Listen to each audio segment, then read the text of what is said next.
You don't want to do it. No.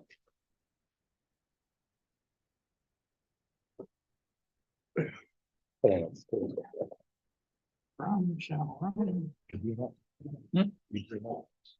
I'll help my brother.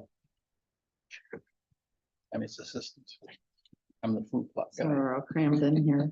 Kind of cozy. Friend, but you can have serve a child. Okay, we are recording, live streaming. You are ready, Mr. Giving Chairman. it up. And that clock there. I don't like this. We'll have a little table. That's kind of company cozy. I feel like I'm at a real business meeting.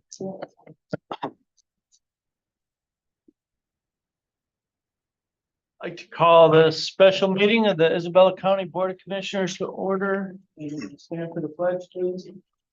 Allegiance to the flag of the United States of America, and to the republic for which it stands, one nation under God, indivisible, with liberty and justice for all.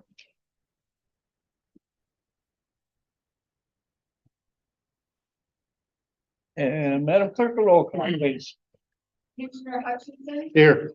Commissioner Avery, Here. Commissioner Galvinski, Here. Commissioner Engler, Here. Commissioner Marino. Here. Commissioner Sweeney, Here. Commissioner Holt, Here. all present, Mr. Chairman. Thank you, Madam Clerk. Up next will be approval of the agenda. We'll start out with general public comments. And then we're here to discuss the asbestos issue at the Isabella County Administration Building and associated abatement, rebuilding and relocation. And then we'll have another opportunity for general public comment, announcements, and then adjournment. So with that, is there a motion to approve the agenda? So moved, Jelezinski. Support. Been moved and supported. All those in favor say aye. Aye. We have an agenda. Brings us to our first item, general public comment. Is there anyone for general public comment?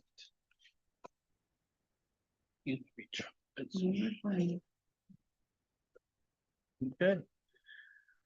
Seeing no general public comment, we'll move to item 5, discuss the asbestos issue at the Isabella County Administration Building, the associated abatement, rebuilding and the relocation.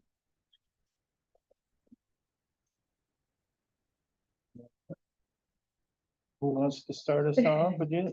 I think we've had a little Administrator? discussion in all committees this morning about this topic. It's kind of hard not to. I did not believe that John would be joining us, John Rykoff from Northern Analytical Services. However, he is on the Zoom. So John, can you hear us? I can. Okay, great. And you're coming through very crystal clear. So I don't know if there's any background you wanted to give to the board at this time.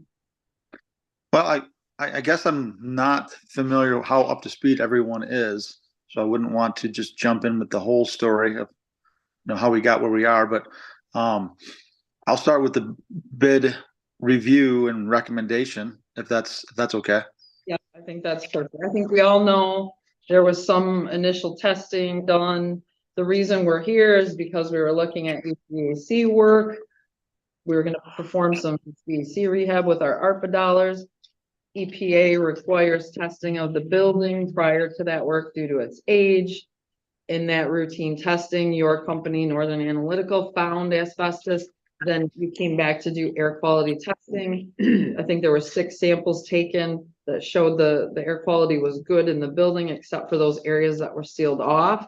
And then we said, nope, we want more comprehensive air quality taken. And so then you came back and did 31 samples.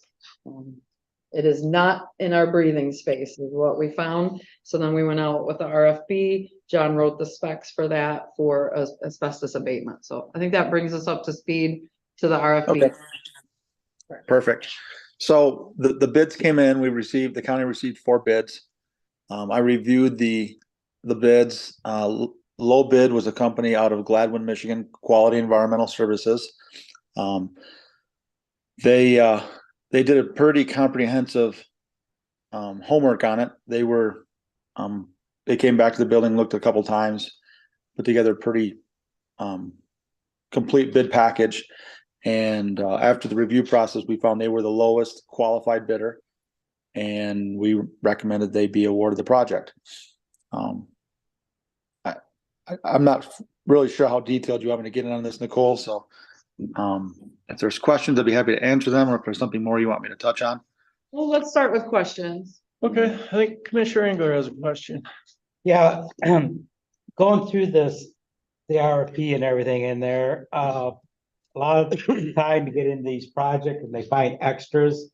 How can we safeguard ourselves from overruns, or we didn't get this room? So was your assessment accurate enough that we're not gonna run into, well, we found this in this area that wasn't part of the bid or something else? How can we protect ourselves from that kind of cost overruns? Right, that's a very good question. I've been doing this for roughly 23 years, and change orders are, unfortunately, part of the business. We really strive to put together a complete bid package to make sure we don't have them. Now, if there's a change or unforeseen conditions, it happens, they come up. With this scenario, we had a situation where we really couldn't allow bidders free rein to look above ceilings, because that's where the damage is. Looking above the ceilings could, create an exposure. It could create a problem that we were not willing to accept at this point. So we put together kind of a blanket, hey, this is what you're doing. It's everything above the ceiling. I feel there's very little room for changes. Quality Environmental did put together a few options for changes. They gave us some unit rates to be a cost increase or credit back, and more so a credit back. If we can, once we get into the work, if we can narrow the scope a little bit, they would be willing to give us a credit back. But I don't know where they would come up with increases. So I think in this project, I think we're in the clear for increases, unless the county decides, hey, you know what, instead of the way these rooms are laid out, we're going to change the layout and we want them to demolish the walls. Well, that would be a change in scope. So barring that, I don't see where that change is going to happen.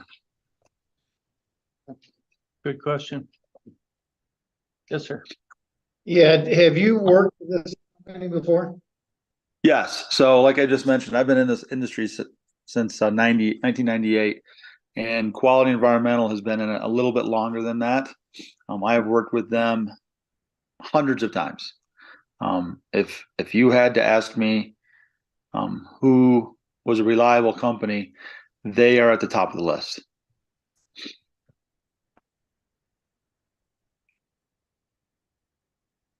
I would also point out that company is on CMU's approved asbestos abatement list of contractors.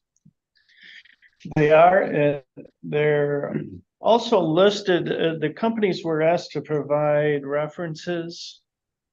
And one of the Quality Environmental's references was CMU's Director of Environmental Health and Safety. And I've had a couple conversations with her since this all started. She had absolutely nothing but good things to say about Quality Environmental Services. They use them all the time. They actually have a 3-year master service agreement with them. So they have abatement issues. They call this company and they come out and take care of it. She, like I say, she had nothing but praise for this company. And I reviewed all the bids pretty carefully. This particular one, I like the way they laid out the scope of work. It's very descriptive. It's far more descriptive than the other three as to how the work was going to take place.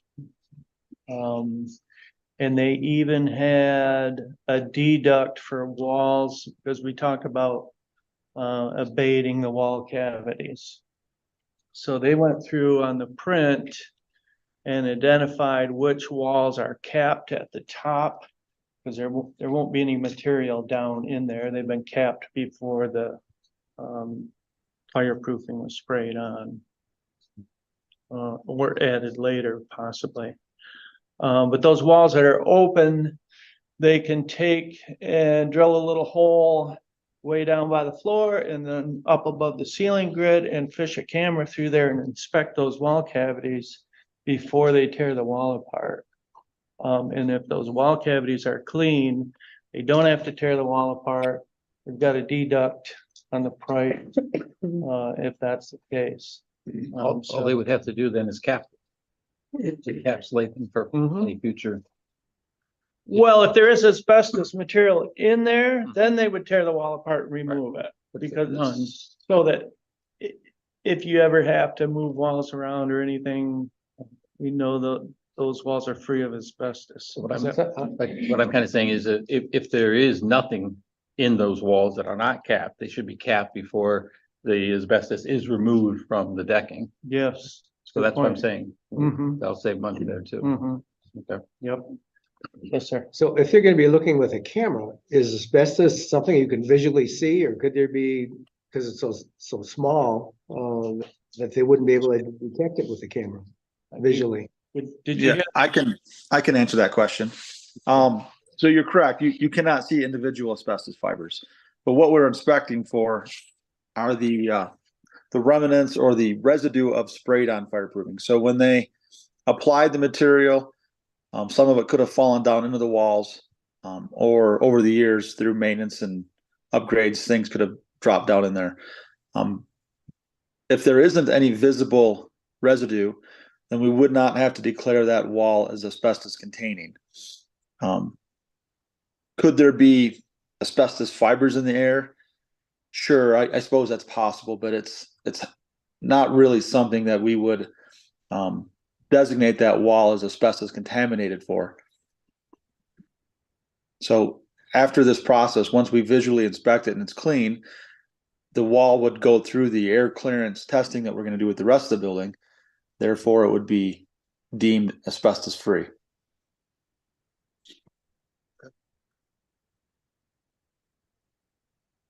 Okay, so one of the other things I liked about the qualities bid is they talked about doing a floor at a time, which makes a lot of sense. Do the third floor and then turn it over to us and we can start rebuilding that while they move down to the second floor. So that made a lot of sense to me. Phases. That will speed things up. Definitely. Do you have a question, Vice Yeah. Chairman? I know the RFP called for removal of one face of the wall to be able to clean the cavity if there's contamination present. But when you're wetting the underside of the floor to reduce the amount of asbestos in the air, is there a way to protect the other face of the wall from water damage so that it doesn't have to come down? Or Yes, so all of the walls that are not being demolished will be protected with plastic sheeting. When they open the cavity and clean out the material, they will have to then protect, depending on where they are with the removal of the fireproofing above, they will have to protect that cavity. They won't be able to do the two simultaneously, meaning they can't have people scraping fireproofing at the same time as people are opening up wall cavities. okay.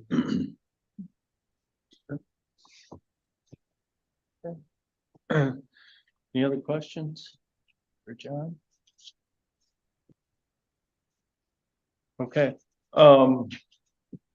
so in my mind, we've got 4 bids. We've got one really good one. A company that comes highly recommended. I don't see any reason to wait around. I think we can engage with this company. That's just my opinion, but. Yes, sir. I know in our Finance and Administration Committee, we talked about, maybe doing a pause and getting a second opinion. And I said I wasn't opposed to that as long as it didn't jeopardize the viability of the quotes that we received.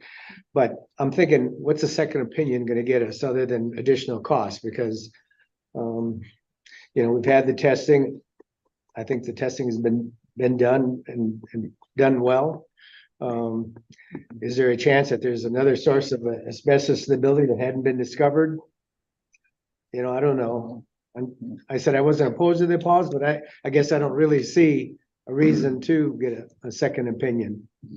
Is it a second opinion based on whether or not this can be encapsulated? Is that where the comment arises? As I opposed think it to was just a abatement? matter of not wanting to do a knee-jerk Oh, process as we move this project along. In my mind, that's a good question. The encapsulation, I asked about that early on. And there are some good encapsulation products. I asked John about this a while ago. But the stuff is coming loose from the decking. And if you spray something over the top of it, it's just gonna add more weight to something that's already not secure up there. Either take care of it now, pay me, as with the Amoco, pay me now or pay me later. Right. So- Yeah, I don't think encapsulation in this instance is the way to go. I think that stuff needs to come off there. And when you look at the recommendations from CMU, 25 years in business, highly recommended. And then two, they were the lowest bid. I mean, and the most thorough in terms of their proposal. That's a win-win-win for me.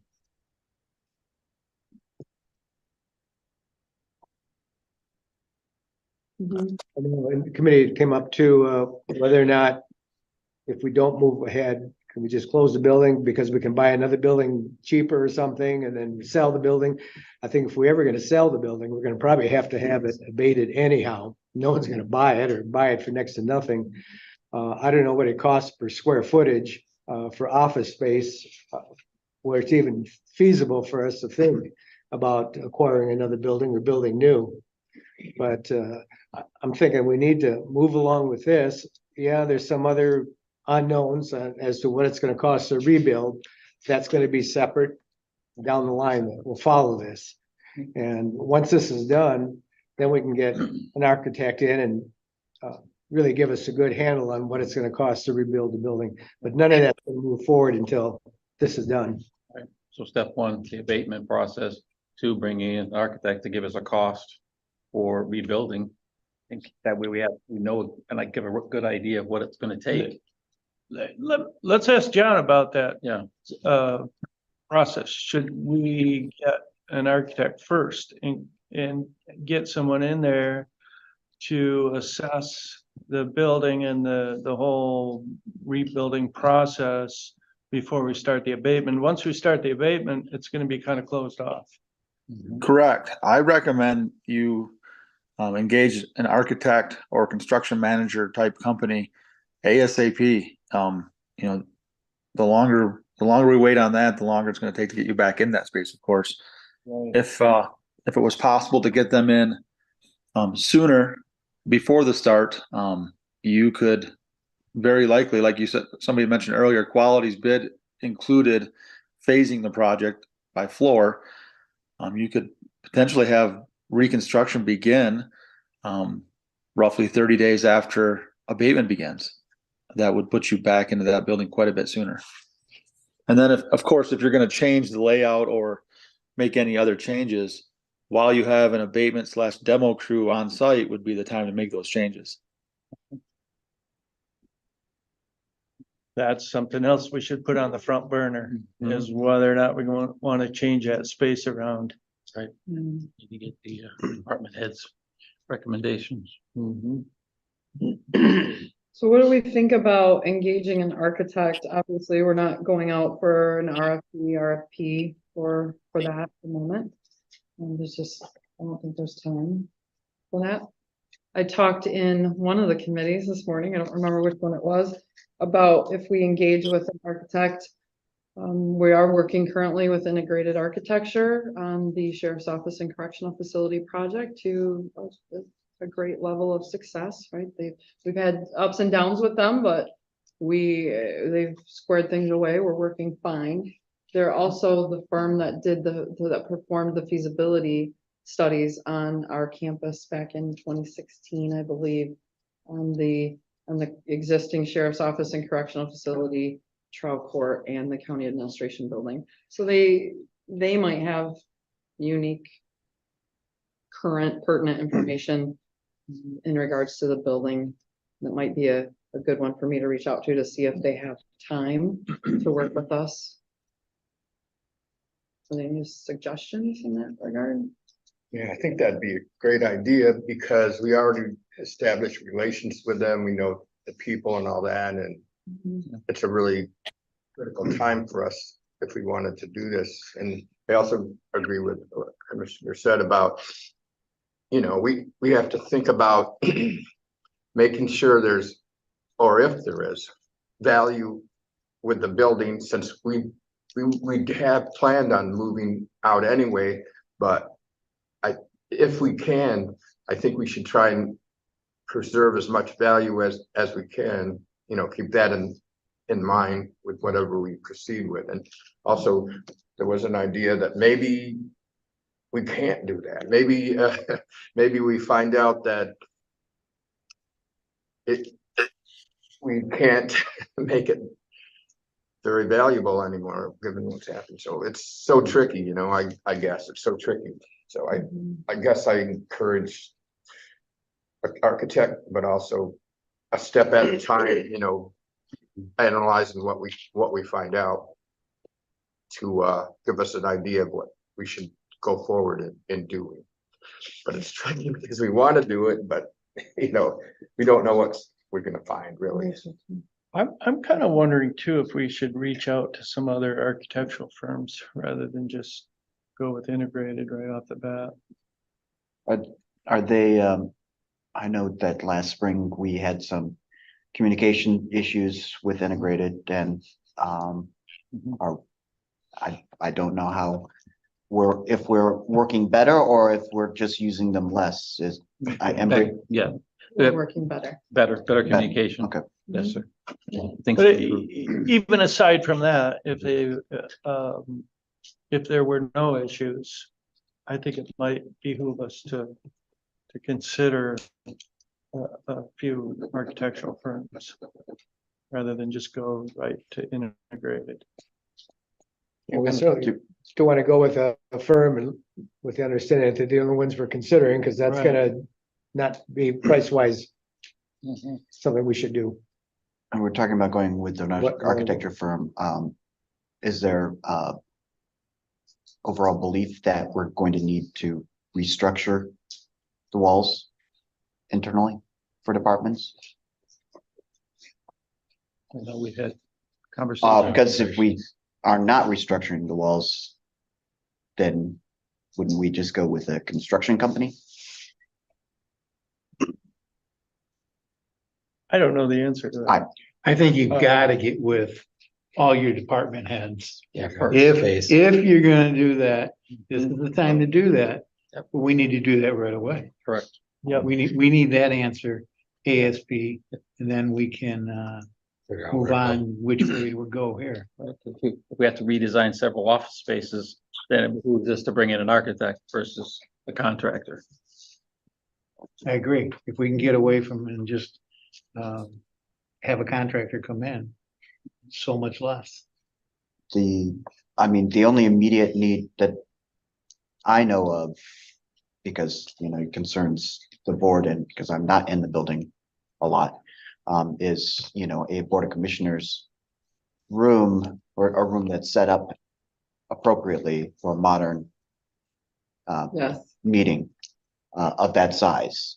The current one is too small, so obviously the immediate need could be that current Board of Commissioners room could be offices for somebody, and the third floor Right. with the, two exits could be set up for a large meeting venue and utilized by everyone.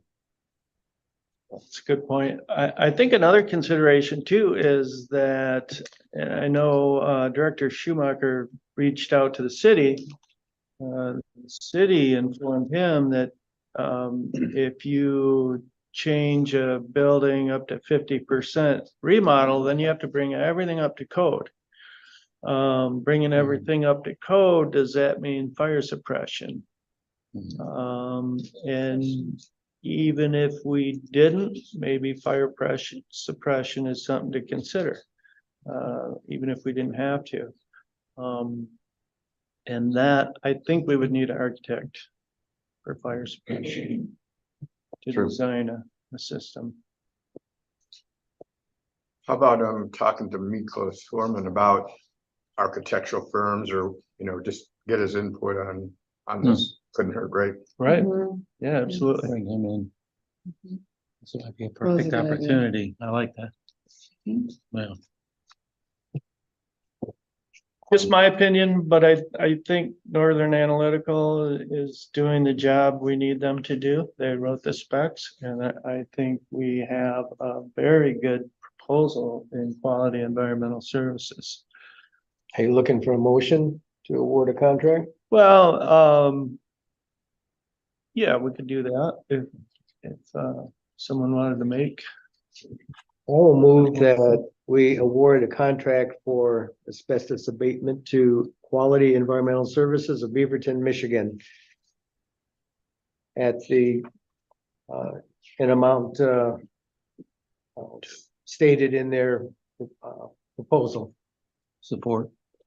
Been moved and supported. Any further discussion on that? Seeing none, all those in favor, say aye. Aye. All right.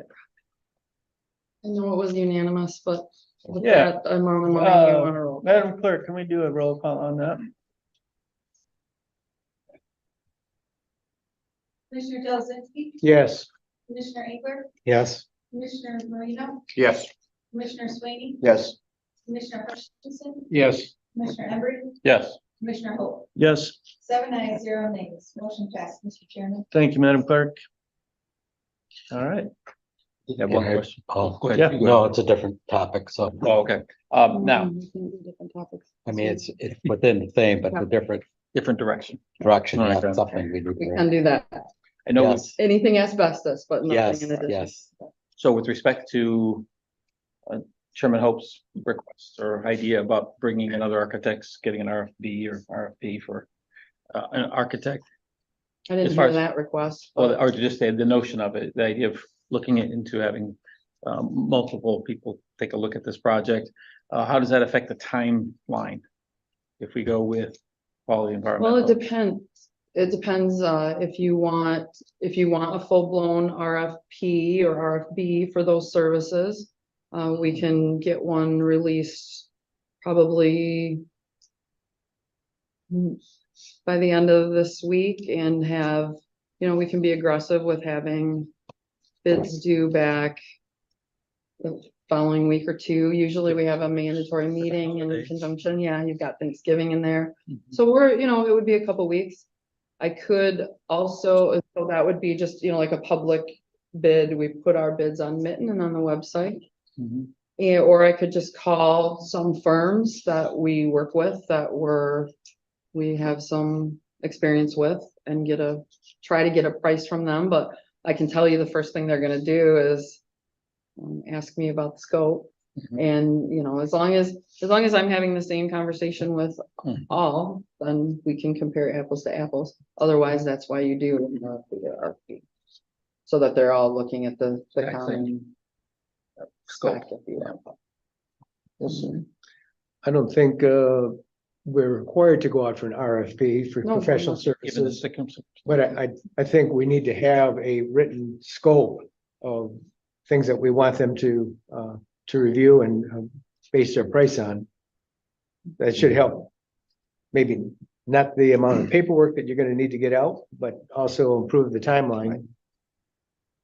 I think before, definitely, before we set on an architect firm, we need to at least spend a week getting input from heads and staff. If we're going to, have any changes to the building, we're going to need to have quality. We're going to want quality to remove those walls. Right? right. Yep, I think that would be our first order of business. So, yeah, right, that, we need input. So do we have a staff meeting coming up? We do Thursday morning.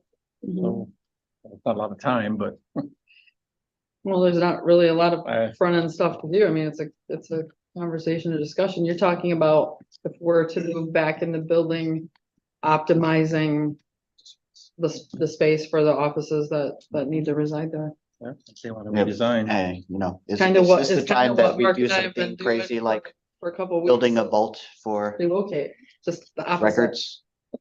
Mhm. Yeah, Yes, right. Just the time. It seems like probably a good time. Mhm. Get the input. I know, we're talking about more money, but you can kick the can down the road and it's not gonna be any easier. In that step, we'll have to do before we can write an RFP Right. for an Correct. architectural firm. So we can. So So, yeah, one, get with the department heads on space, do a kind of a space needs assessment. Mhm. And then two, put out an RFP for an architectural firm.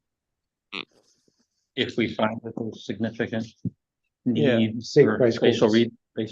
office redesign. Mhm.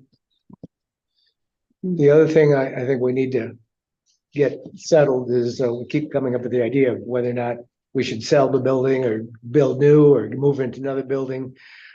I think you can ask the architect, what does it cost per square foot compared to the square footage we have? That's probably gonna answer that question real quick. yep. Give us some real good direction. If I could real quick, add to the conversation about rebuilding. Just to point out a couple of the key things that Quality Environmental has in their scope of work is not only to remove the asbestos insulation, but the ductwork above the ceiling cavities has to come out. One, because it's contaminated with asbestos, but two, because it's blocking access to remove the asbestos, meaning the ductwork was put on, and the material was sprayed above it. So it's going to be very difficult for an architect to determine what needs to go back for ductwork until they can put eyes on it, because to my knowledge, the county doesn't have any prints showing the HVAC system currently.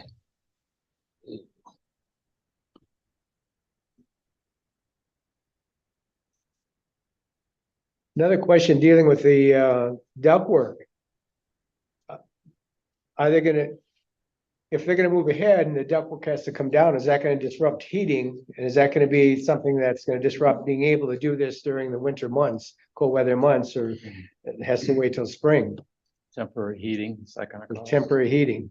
We have. So Steve has told me that the primary heat source for the building is I'm at a loss for the terminology he used, but perimeter hot water heating.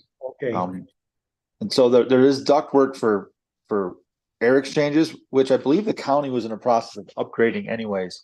I'm not 100% sure what the scope of that project was. But the heat source is the boilers, which will remain operational throughout the winter, throughout this project. hydronic heat. Hydronic. That's There you go.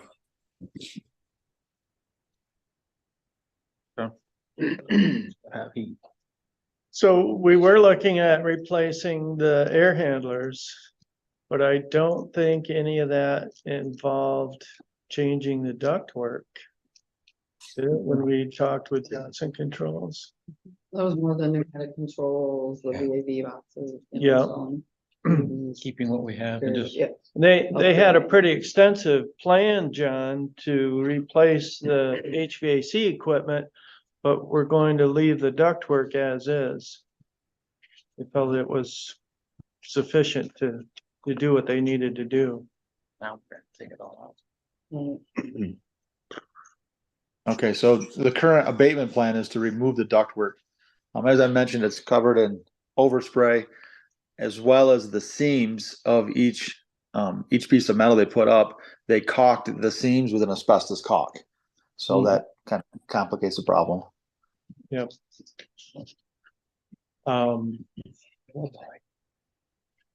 But Quality Environmental, their plan was to remove the ductwork, right?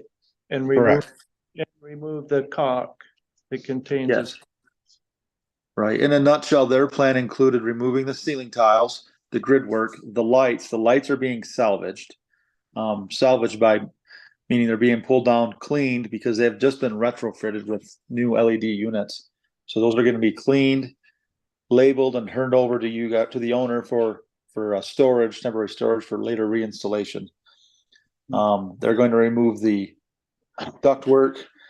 They're going to save all other utilities that are above the ceilings, cables, wires, piping, whatnot.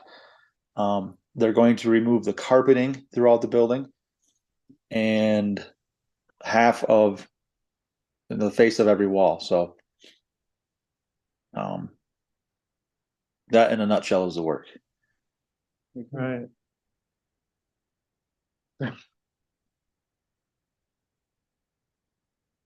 So the ductwork and the stuff above the ceiling is gonna have to kind of remain an unknown until they tear into it. We don't have drawings of what's up there. Yeah, unfortunately, I know he's out on medical, but he tells me that he has not been able to locate any drawings. Well, architects, no matter what, really. Gonna have to. Mhm. We're an engineering firm. Yeah. So, Mr. Chairman. Yes, sir. Can I move forward? Yeah. Same topic, similar topic, different discussion, but where are we in looking into the Eagle Brownfield grants? Or the EPA grants? Have you started a process there yet or not? No, sir. I know Eagle has a separate department that handles cleanups. Mhm. But is that something we need to start Mhm. looking at to get that Absolutely. going? So I'm not sure about the EPA. I know Eagle has a separate department. Mhm. Um, Mhm.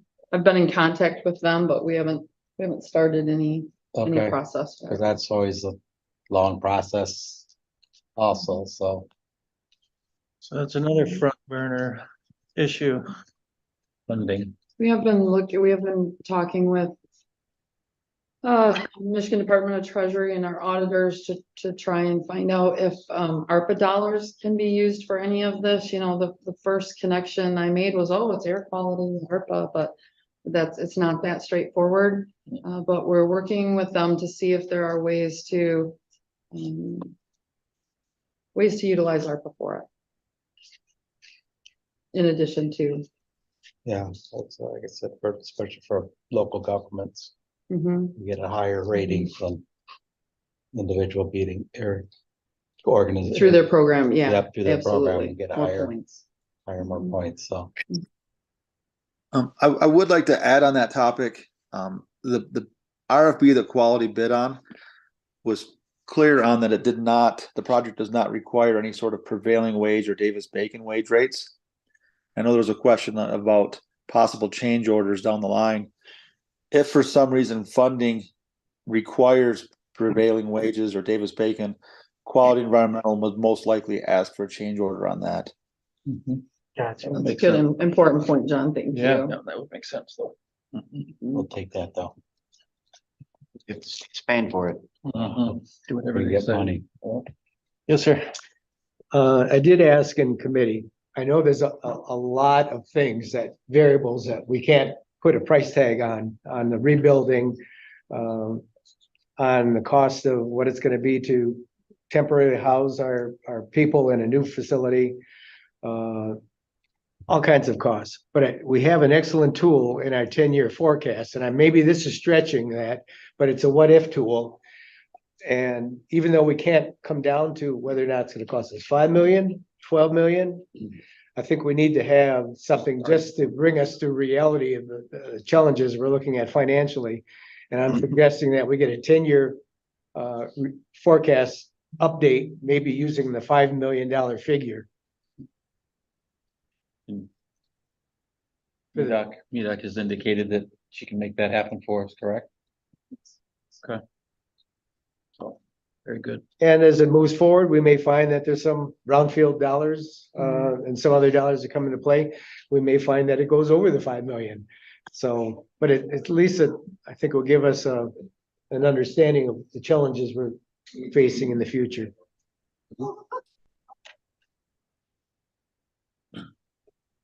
On the topic of rebuilding, I would also like to add that Quality Environmental offered, not in their RFP, but they did offer during the post-bid interviews that they would be willing to work with the county on reconstruction.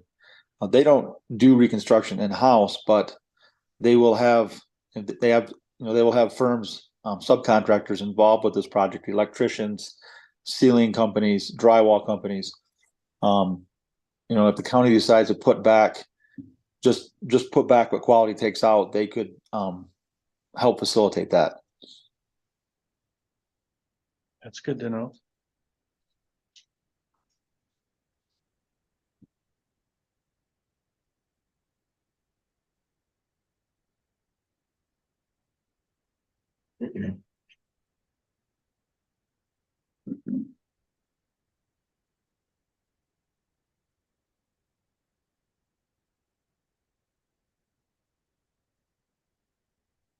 So, I don't know if we need more discussion on abatement. I won't. Looks like we kind of Covered that pretty well. Oh, yeah, I did hand out something that was given to me early on in the process, just to talk about different things. A lot we've talked about asbestos assessment that we had done, air quality testing, just to locate asbestos containing materials and that sampling. Health and safety of the building, we got right out cost analysis. We've been talking about remediation, talking about building value, regulations and compliance, and do we need to bring the building up to code? Is it gonna be a 50% disturbance? We need to think about future plans. I think we're hitting all of these, right? If we're going back in this building, what does that look like? If we're not going back in, what does that look like? Certainly environmental impact, we've already gone down that route where we're moving the asbestos consulting experts. We're gonna look at our 10-year forecasting, and we are seeking, we do have a few funds available to us, right? I do believe there will be a way to utilize ARPA dollars. They'll cover the costs of the abatement that we're talking about, but that rebuilding, we just have to wait and see, right? If it's 5 million, we don't have that much ARPA left. I think it was a good guide handed to me in the beginning of this, and I think we're considering That's all our basis. all 10 of these things. Yeah, we are. So maybe it might be good to mention that when we're talking about ARPA, we're not talking about the dollars set aside for the correctional facility, which would be lost wages. We're probably talking about reclaiming the other dollars that we've tentatively assigned for different types of projects and taking those back. So remember there were given 2 buckets of ARPA dollars, 10 million of lost revenue we can spend on any governmental services. The 3, roughly 3 million we had to spend on direct expenses that we could correlate to ARPA or to COVID somehow, right? So in the lost revenue, we chose to spend those dollars on public safety payroll and recognize that as revenue. It now sits in our fund balance. And then we have nearly $3 million left of direct ARPA that we have to spend on COVID related things. What we're working with Treasury and our auditors on is we may be able to revise that report and say, since those lost revenue dollars could be spent on any governmental services, instead of spending them on public safety payroll, which is actually a direct expense, we can go back and say, well, we're choosing to spend those on other payroll. That's not public safety, other general fund payroll. So with that revised report, we would need a new single audit from the auditors. We could essentially use the direct dollars for the public safety payroll, use our revenue loss for other governmental services, other payroll, and it would get recognized as revenue. It would not be available to spend on other things, but those are the direct dollars we're saving for that HVAC project. So again, if that's a piece of this, then those dollars can easily go to that. But there is a way to use them on actual abatement activities if we need to, I think. We're actually meeting with the audit firm this afternoon to verify that. Great. So we are working on, you know, what dollars do we have available to us right now. The abatement contract, I think, is a 50% at the beginning, 50% when you're Yeah, done type yeah. of, so that's gonna be a chunk of change. Yep. Up front.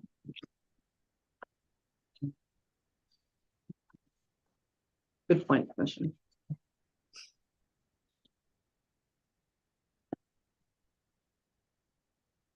Okay, anything else? I have, Yeah, go ahead. I was gonna ask if you had anything else for. I do. So my company has not put together a budget number for air monitoring going forward on this project.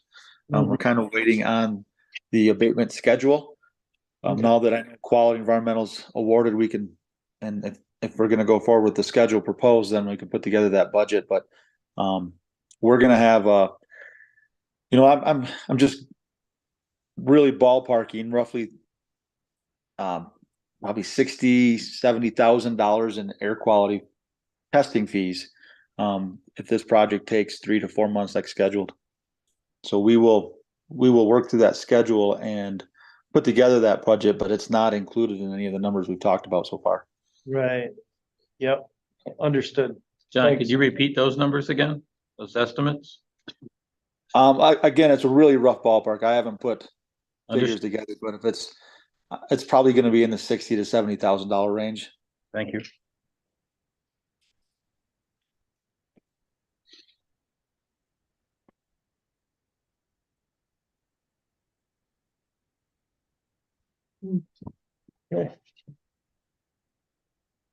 John, what's the proposed start date of quality?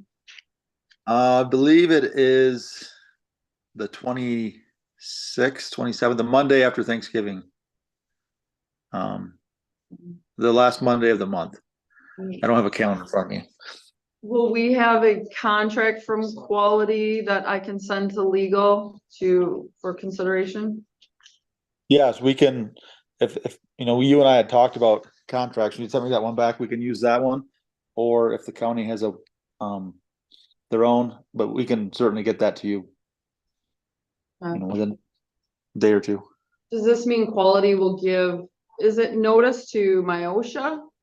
Yeah, so they have to file permits, basically. We call it a notification, but it's a permit with MIOSHA and Eagle. They've asked me if they should file those, and they did actually in anticipation of award. They kind of took a risk, gambling that they would be awarded. If for some reason they are not awarded or the county decides to hold off, they can cancel without any damage. But they have taken the liberty to file those notifications ahead of time to maintain that end of November start date. That was with Eagle and MIOSHA. Correct.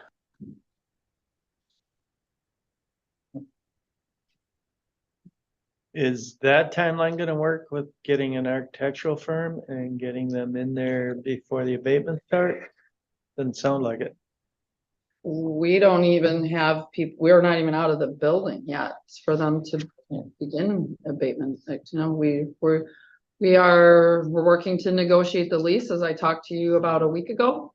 And I believe we've got the financial and the length of the lease. We have those within the parameters set by the board, and legal, the attorneys are working out the other language that we need to have and they need to have. So I do think we're close, but believe me, we are we're just waiting for the okay for you to sign that lease. We're waiting for the attorneys to say we agree, they agree, it's good. Okay. We're under the parameters you set last Tuesday. It's just that legal, but we need that in place, obviously, before we get the keys to a building.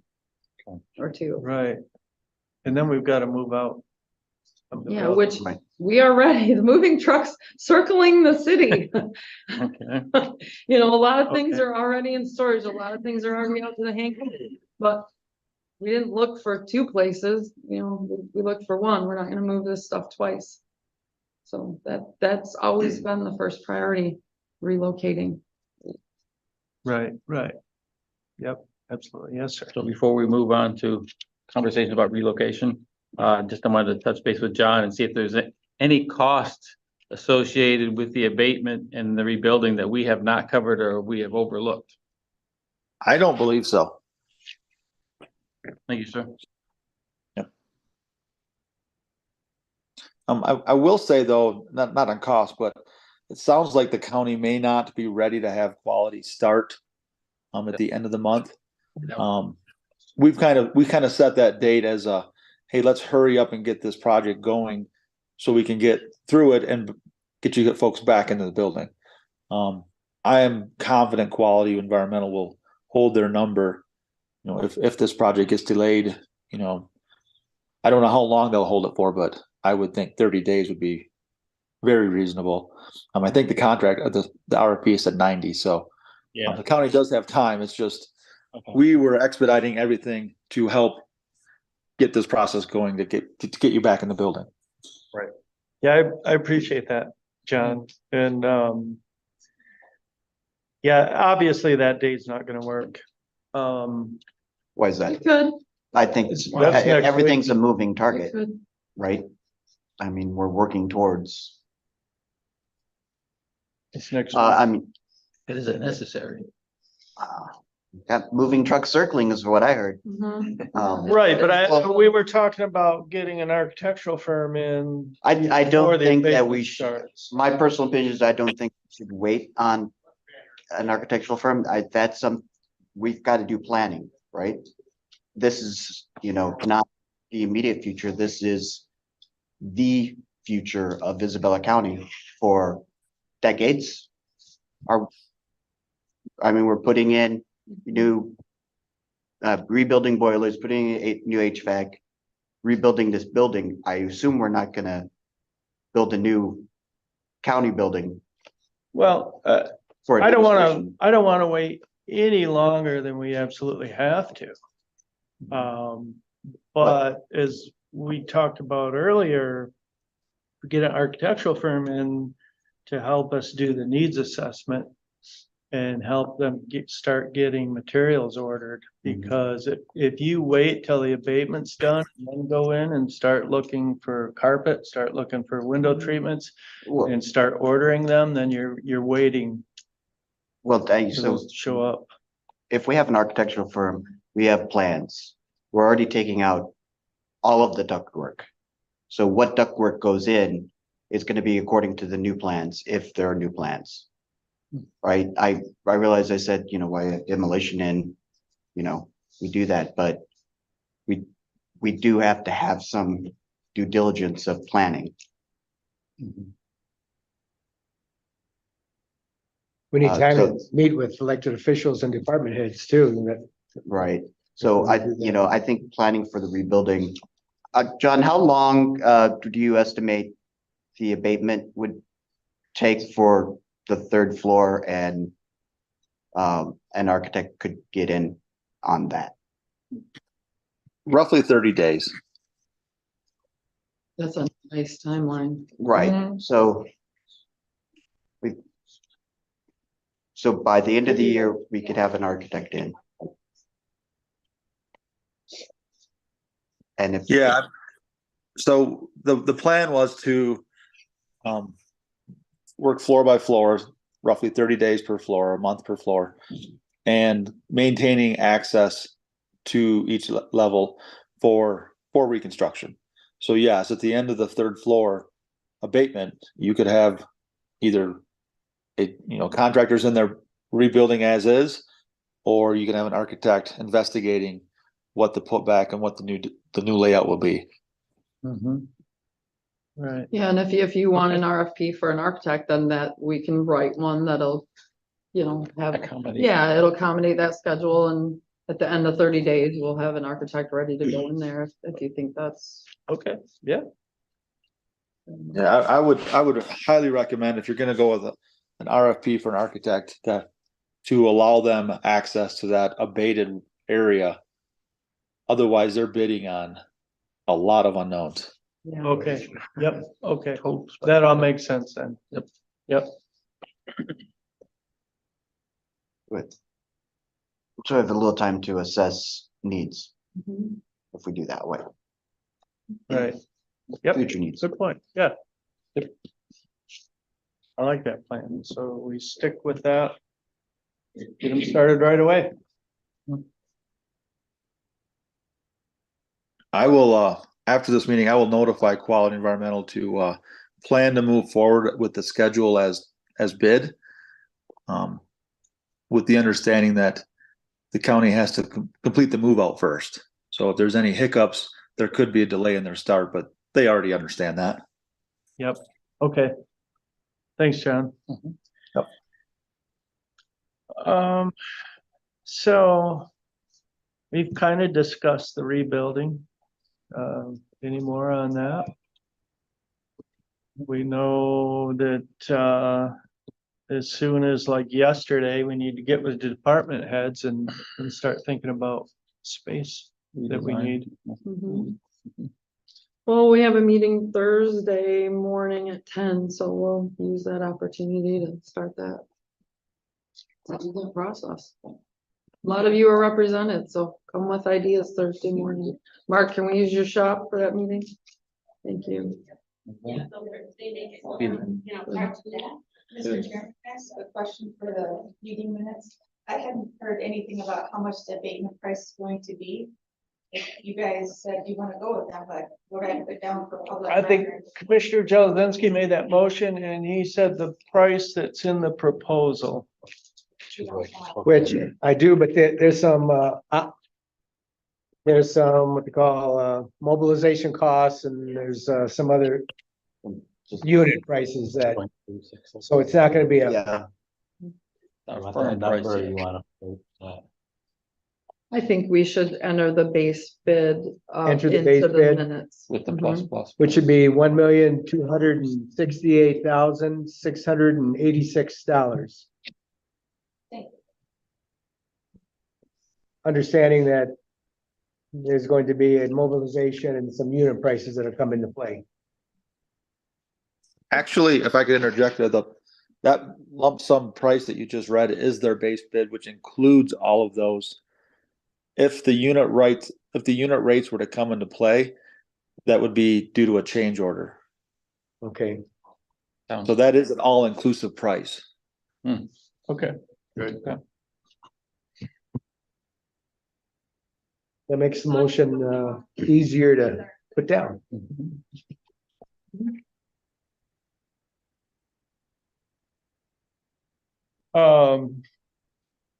So relocation, we need any more discussion on? Moving Yeah. forward as directed to proceed by the board last Tuesday, and I said, we're in agreement on price and term as far as length of lease.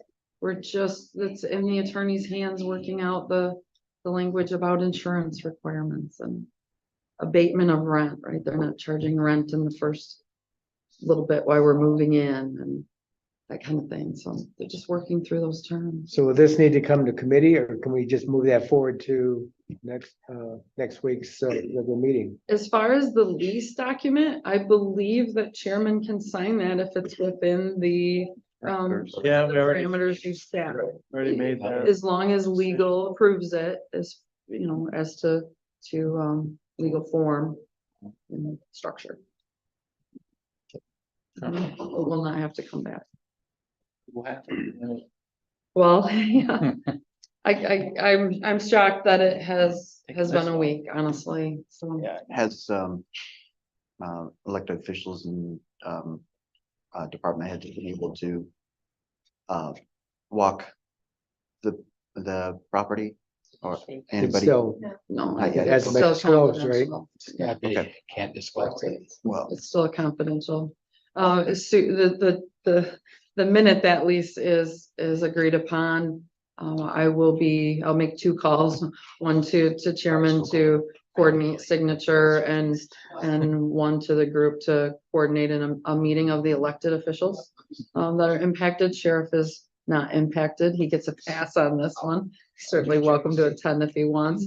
My plan is to meet with the electeds, show them the floor plan of the building, and then, have a field trip, if you will, to the building to say, this is where we are, choosing our offices, and then open it up to the department heads after that. Have the same meeting with department heads after that point, and then take them to the building.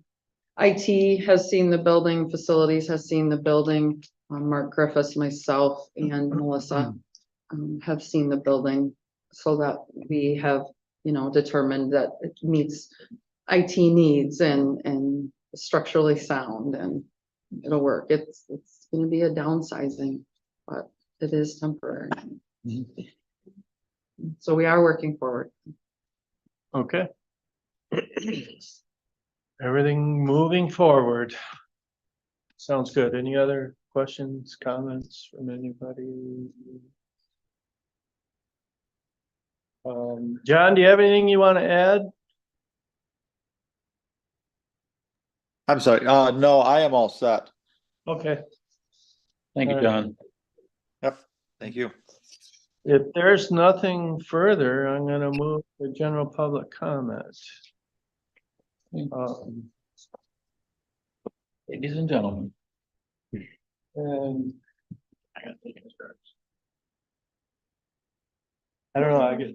Allergy. Yes, there we go. Once we have, the leases and signed, how long do you anticipate before the board takes some kind of legal action to change our address or where the county is doing business, so that, like, for us, we have U.S. Department of State in some different places that we have to notify so that we can continue to do passports. And it takes a while before that whole process is done, but we'll have to have like board meeting or minutes or something, however it is that the board does that, to come to them, so that they allow us to reinstate ourselves once we have a new address. So that's not something I was aware of, Karen. That's not something that's on my radar. So I would think if that's in need of your office, you would be either contacting me about that need or generating a staff report to the board so that they can take appropriate action. So it's for In any regards to your business, for passports. the elected officials, if we're doing business someplace else. Is it Other than the county doing seat, it- maybe? The county seat, because the county, so whenever the board changes the county seat, I'm assuming it's gonna be temporary, but they're gonna change that. If a change in the county seat is necessary, we, County seat. I already called them, we're not changing our county seat is still in the building, that's like the sheriff, his county seat will still be right where it is. We can operate, I know my office, and we can operate anywhere we want, we just have to let them know where we're operating out of. It's a temporary thing, we're not moving our seat. So our seat is still there at the county building, unless you were to say, that's no longer the county building, and take it away from there, which you're not doing. the county seat is still the city of Mount Pleasant. I presumed we would forward our mail to a new address. Okay, so that's not what the U.S. Department of State was telling us, that when we are in a permanent or semi-permanent building, that we had to notify them. So we'll have to find out. The county does or your office does? We have to let them know. Right, who's what we? we're doing. What do they Who's do? we, the board or the Define it. register of deeds? We're Semi-permanent. gonna have to let them know. Who's 'cause we? They're thinking us, the Being- office. Okay, register of deeds. But Right, they're because thinking that They don't we're have changing specific something. parameters. It's temporary. And like, we're telling them it's temporary, because they said like now, we're in a. Until we're in our semi-temporary or whatever, they said we couldn't use passports, but we can once we have a semi-temporary. Is and that's more than just sending them an address of where you will be located? The way they sounded, Betty is the one that talked to them, so I'll talk to her again, but the way they sounded, we have to be reinstated, we had to fill out paperwork, they go through everything. Again, we had to give them the new address. Where we would be, because for them, it's where we're accepting a passport. I guess I would, if I were you, I'd circle back to find out what the requirements are gonna be. What their exact thing. I can is. certainly get you an address as soon as it's signed. Maybe legal counsel might weigh in on that too. They would, I've asked for an opinion. I've gotten an opinion from Attorney Perone already on the situation of the county seat and what if, right? What if we had to temporarily move out out of the county seat? So his opinion came back that it was fine because of this temporary situation. County seat still remains in Mount Pleasant. Electeds still have their primary office in the county seat. This is just a temporary situation. So they're in only in that regard, nothing about passports, Karen. I don't doubt that you have some very specific requirements in that regard. This was just that specific question I asked him if it was an issue if we moved out to the township. A non-issue. But Karen, please let me know, what the requirement will be. If you need more than an address, this board is willing to consider what you guys bring forward. Okay. Mr. Chairman, can I ask a quick question? Yes. So, do you guys know, or maybe Nicole, how long it will take for us to be notified of the new location? My biggest thing is my 9-day early voting. I have to find a spot for it. I'll need to know if this has a spot for it or if it doesn't, or. So maybe you didn't hear me because my back was to you, but I said, as soon as I find out from the owner that they are, that we're in agreement on the lease, I'll make 2 calls. One will be to Chairman Pope to sign the document, and the other will be to ask the electeds to come for a meeting. You don't know, frame like a week or 2, or. I'm just, I've got to find a spot, so I might have. I've got to find a spot break out for of that 14 area. other offices, so I understand, Yeah. I understand. We're It at the is mercy with of the attorneys and they are working through it. I I'm can't just see saying, I that. might have to go out on my own to find a spot for the 9-day early voting. I mean, I don't, All depends I on can't, the state's not gonna let me keep working on no address for it, so. Mhm. I'll just circle around again. I hope it's soon. It's not not in our control right now. Correct. We do have a hand up on Zoom. Sheriff Maine is with us for this meeting, and Sheriff, thank you for your patience. Yeah, no problem. I just want to go back to what Register Deeds was talking about. So we have a legal review from our attorneys on the office location and so forth. So elected officials can have multiple offices, but they'd have to have one at the county seat. There may be some specific things for each individual elected person, but you can have multiple offices. Worst case scenario, you may have to have a place, courthouse or office, someplace where if somebody says, I want to meet you at the county seat proper, that we could meet them particularly at that spot. But under that legal review, you can have multiple offices. Thank you, sir.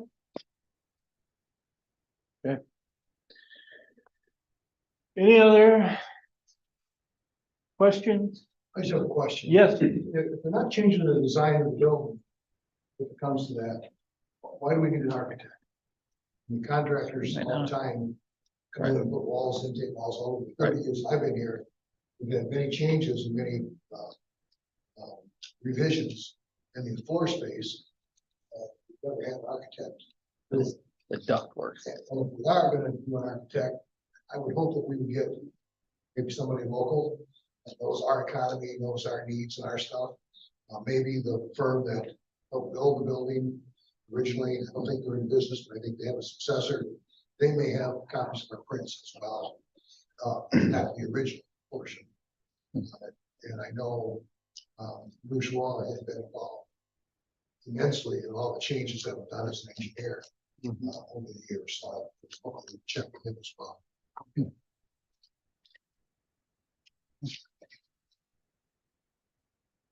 I have a question. Yeah. Or comment.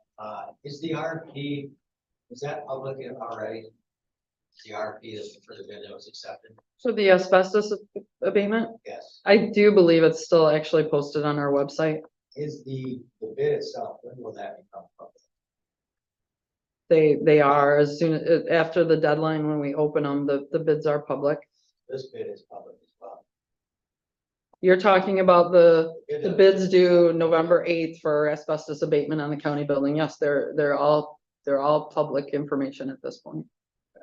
Mhm. I guess just the only comment I wanted to make is with regard to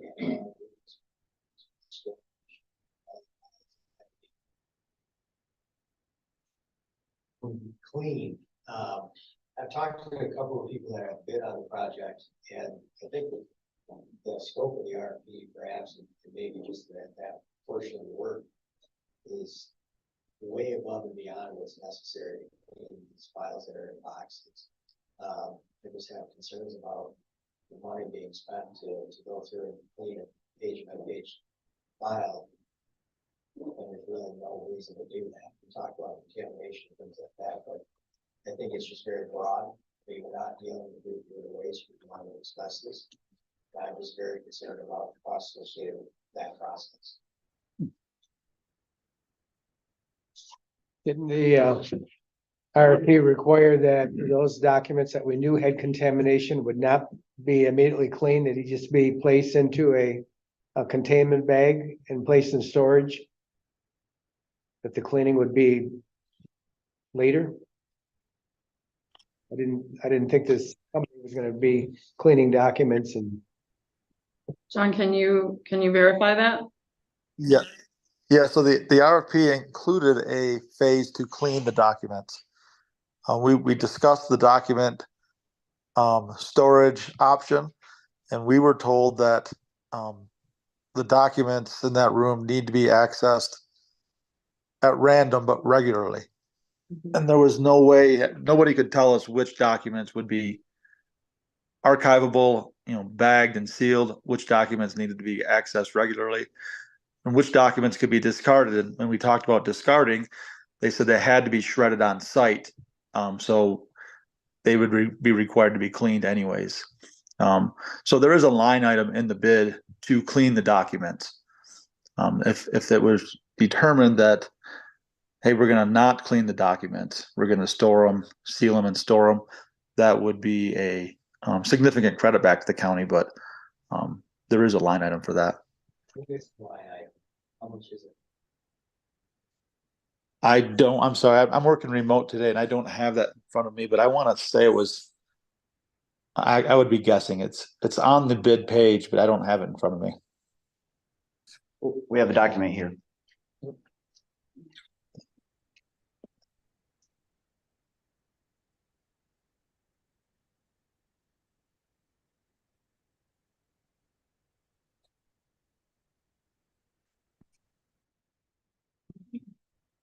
Don't see it on there. Room cleaning, 30,550 for. Let's see, I'll go through my thing. Is that work area? Archive file room cleaning, yes, 30,550. That's for. Right. That says it's labeled archive file room cleaning. And that's on- Right, so that price included cleaning the rooms, sealing it, placing each file box into a bag, sealing the bag, transporting it to a clean room, and then cleaning the bag. So if we decided, hey, we're not gonna clean the files page by page, it wouldn't be a true credit of 30,000 because some of that money would be for bagging the boxes and cleaning the room as it sits. But there would be a significant cost savings on that. Okay. And there's 1,300 for the quantity on that, so. whatever that details. So, just so I'm on the same floor, this storage room is one of the rooms that is now sealed off because of contamination in the air quality. Yes. So why would we not have the files cleaned if they're gonna be accessed? They're files that are in boxes, they're old books, I mean, we talk about cleaning out pages of books, the inside of things, asbestos stuff, yeah. Yeah, but you, so, but you said that, or somebody said that they are random or regularly open to get. But the asbestos would be on the top of the box, files. Right, so if you open it up and there's air quality issues, that the air is in the box when you open the lid and file through, right? Well, I mean, you got air quality issues in that room. Was that correct? It doesn't have ceiling tile on it, so it's. Right, so it's Direct it's one of the rooms that's been sealed off because the contamination's too high. I feel it, if the employees are accessing these files and during the time that the air quality is bad, that it might be appropriate to clean them. I mean,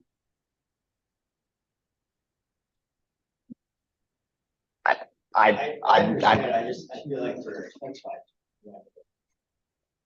If you ask somebody to do something, they'll tell you, they'll give you a prize. But this- It's true, that's true. But I'm not gonna stand. all right, we could probably get some feedback on that from specialists. Yeah. Okay. So I'm happy to answer questions here, but I can't quite hear all the conversations going on. You gotta speak up. Would it be, is this a requirement of, say, OSHA to clean every page of the documents so that they could be used again? So OSHA requires that the employer create a safe workplace free of asbestos hazards. So we would have to, one way or the other, confirm that these boxes are not contaminated. Are they all contaminated? Most likely not. Which ones are contaminated? I have no idea. Looking at these boxes, some of them have lids on them, some of them don't. There's some material, some of the spray and fireproofing that has fallen from the ceiling is laying on shelves, floors, boxes. So there's most likely some contamination. Without the ability to, further look into those boxes, I couldn't tell you how much of those boxes we have to clean. It's gonna, we'd have to basically inspect each box to determine if it needs to be cleaned or not. Why not just clean it? It's the same process. We do have trial court administrator Carrie Curtis on, and she does have her hand raised.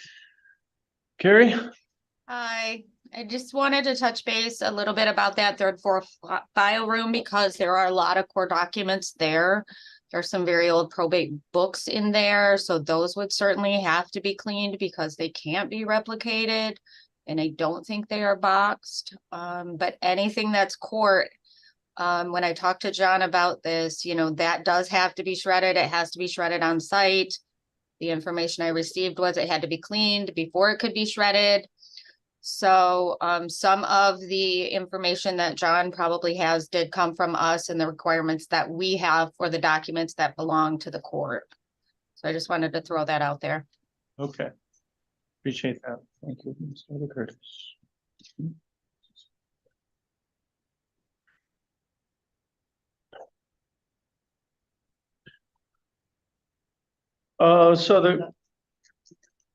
Yeah, I just have one question, and maybe it's something we can discuss on Thursday department meeting. Obviously, as we're moving and relocating and doing different things, there's cost happening right now outside of that large abatement cost. The movers, for example, I'm thinking of, are those going to be divvied out between departments? Are those going to live in one asbestos line item in the budget? I'm just wondering if there will be an impact to our department budgets that we should have maybe a heads up on just for planning purposes.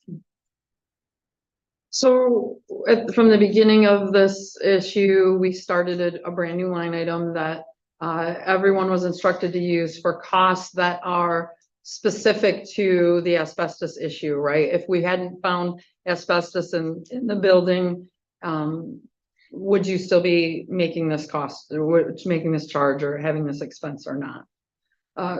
Everything's been directed towards that line in the general fund budget currently. And if you're now, you know, I don't know that there'll be much more put to that line at this point, right? The urgency of it is done.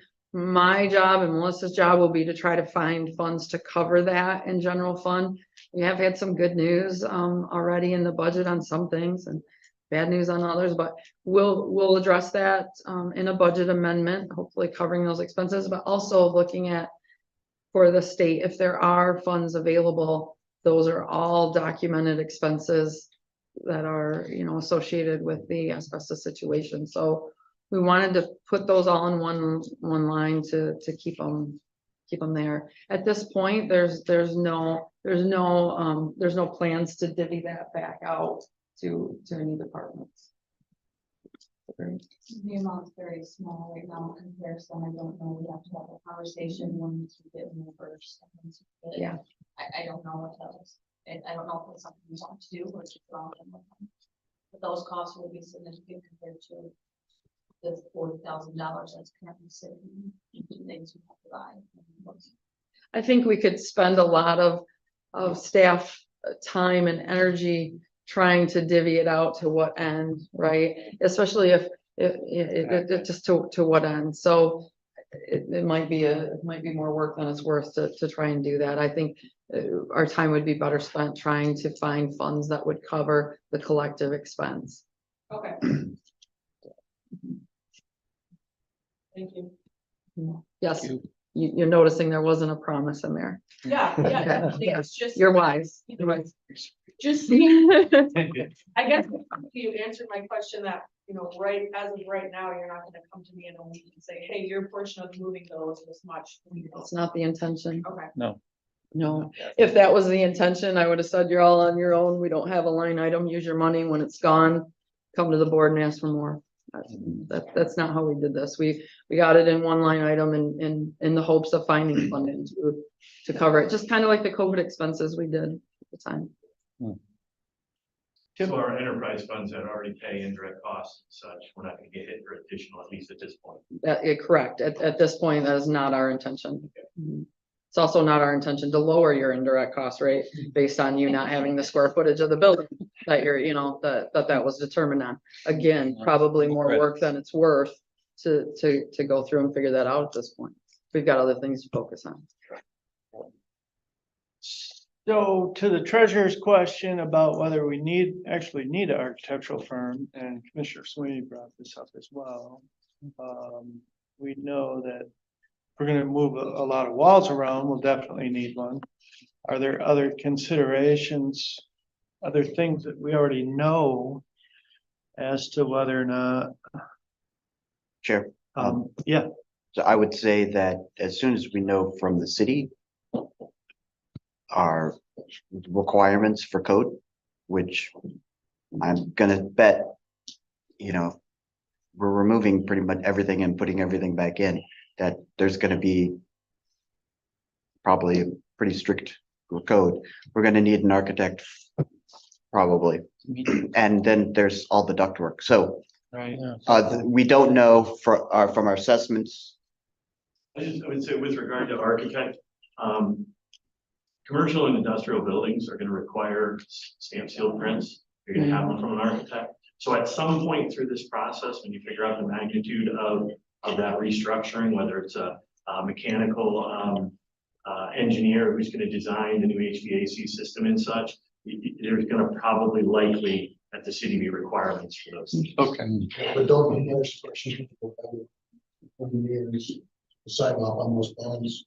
there'll be fire suppression people that will be separate from that, your fire safety guys. But that call is gonna be based on that 50%, as Mr. Kansas City has indicated, in what that 50% demolition or destruction of building. I don't, what I'm hearing so far, I don't think you're gonna come anywhere close to it. Okay. But that's just call. Okay. You might not need it for your interior wall moves and some structural stuff, but definitely for your mechanical systems, you're gonna need it on the carpet side, but you, to some degree, you're gonna probably likely end up being required to have sealed prints, which is gonna be an architect, not just the contractor. Contractors will they'll build off of those prints, which were designed to meet code, when they're constructed. Okay. Yeah, you need an architect. Thank you. Make sure you do the code. Yep, sign the code. Okay, any other questions? Comments? Commissioners? Anything else? Just to wrap up, then, we've hired an abatement contractor and we're well on our way, sticking with the original timeline for abatement. And we know that we will most likely need an architectural firm. And we'll need to put an RFP out for that. Yes, sir. I just have one comment, to say thank you. The folks, all the folks. Yeah, sitting here in the room today and all the folks who work with the county for helping us work through this as best we can. You know, this is all new to all of us, you know, especially me. So I do want to say thank you for all the efforts that you put forth to keep us up and running with minimal impact to the residents of Isabella County. So thank you very, very much. Well, I'll second that. I appreciate everybody being here. It helps us tremendously. So. With that, commissioners, any announcements? Anything else? I'll move adjournment. Support. Moved and supported. All those in favor of adjournment, say aye. Aye. Adjourned. That's just probably you to be about it, but I can just much of that. It's all yours. Yes, ma'am.